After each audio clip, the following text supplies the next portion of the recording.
against dopamine. The most important technique is to be aware of a dopamine rush and cues that cause it. Self-awareness will help you mitigate the clouding effect of dopamine on your decision-making process.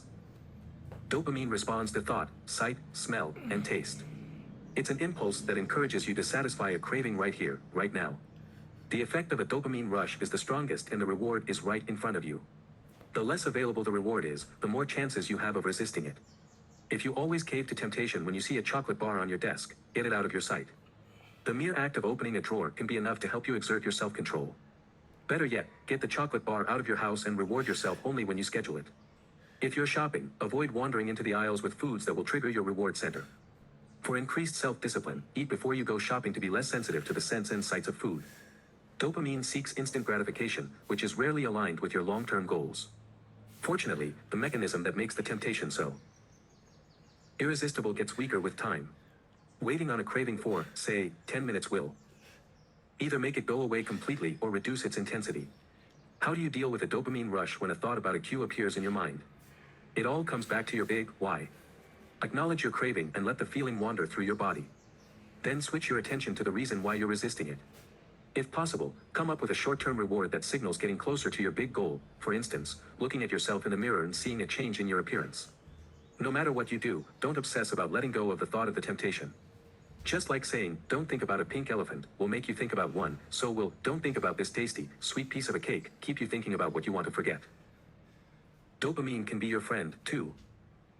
Although dopamine can work against you, it's not an evil neurotransmitter just waiting to find yet another temptation and break your long-term goals, insert maniacal laughter.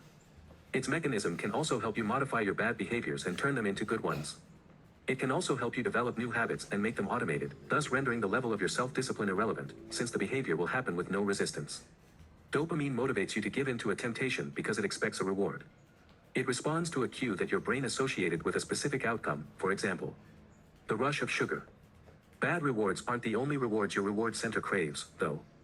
If you train your brain to react with a dopamine rush at the sight of your running shoes, because of the reward coming right after it, say, a smoothie, you'll find yourself craving to get outside and jog.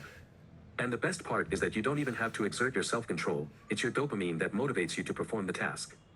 The key to dopamine is that it produces the most powerful rush when the reward is in sight. If you want to form a habit to jog 3 times a week, you can associate it with drinking a smoothie when you go back home.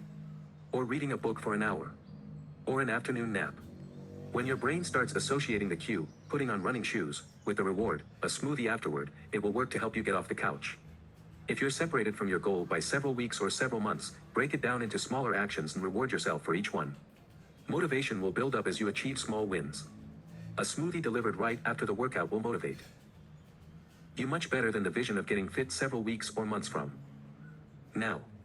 Even something as simple as listening to your favorite music while running can be enough to help you stick to a new habit. How can you motivate yourself by using the promise of reward? What gets you going and can make an unpleasant chore easier to perform? Here are several rewards you can test to introduce new routines in your life with less resistance. 1. Food. Obviously, if you're trying to lose weight, you should reward yourself with healthy, low-calorie snacks, fruits, nuts, vegetables. 2. Experience. Experiences give us more lasting happiness than things. Consequently, it's better to motivate yourself with the promise of going out with your friends than buying a new piece of clothing or a new gadget, especially if you're trying to develop a habit to save money. 3. Music. Studies show that music reduces the perception of effort at low to moderate intensity of exercise by ~10%. The perspective of listening to your favorite tracks while jogging will reduce the resistance to get your body moving. 4. A break. A common time management technique, the Pomodoro technique, helps with procrastination because it breaks down every task in a 25-minute block. After 25 minutes, you get a 5-minute break. Scheduling such breaks helps you get to work. The promise of a break produces a burst of dopamine and reduces distractions. 5. A nap. Motivate yourself to perform a task by promising yourself a short nap afterward. A short, 15-minute nap will increase your alertness and help you focus on other tasks for the day. 6. Plan something pleasant. Since the vision of holidays is too far off in the future, a better alternative is to reward yourself with browsing through travel magazines or websites and researching potential destinations. Planning is half the fun and works like a charm to motivate yourself to finish a project. 7. Relieve the tension. Get a massage, cuddle with your partner, meditate, go to a sauna, or take a walk. If you know there's a stress-relieving reward waiting for you right after finishing a given task, you'll have an easier time doing it. 8. Novelty. Dopamine responds to novelty.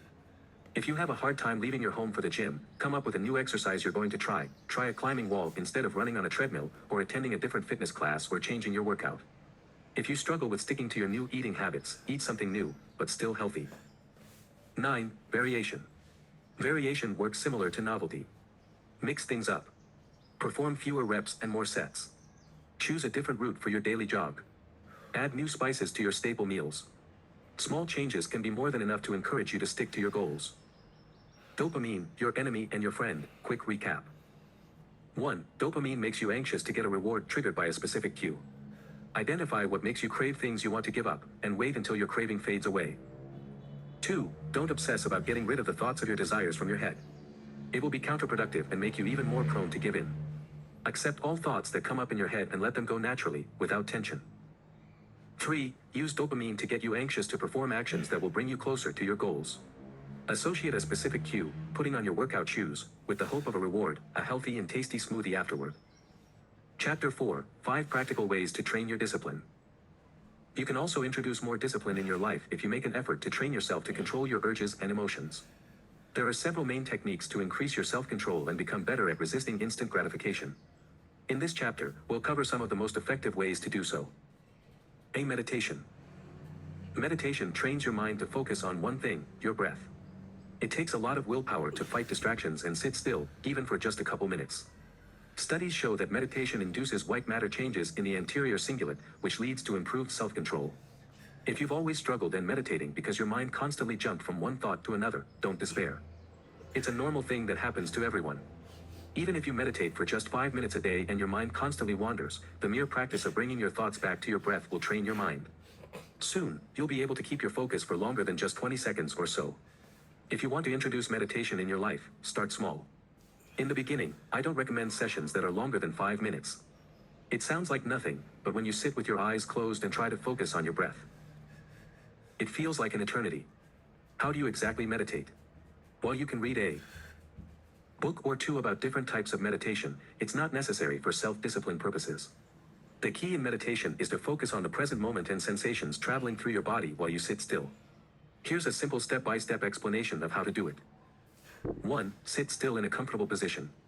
Don't stand up, don't lie down, sit with an upright posture.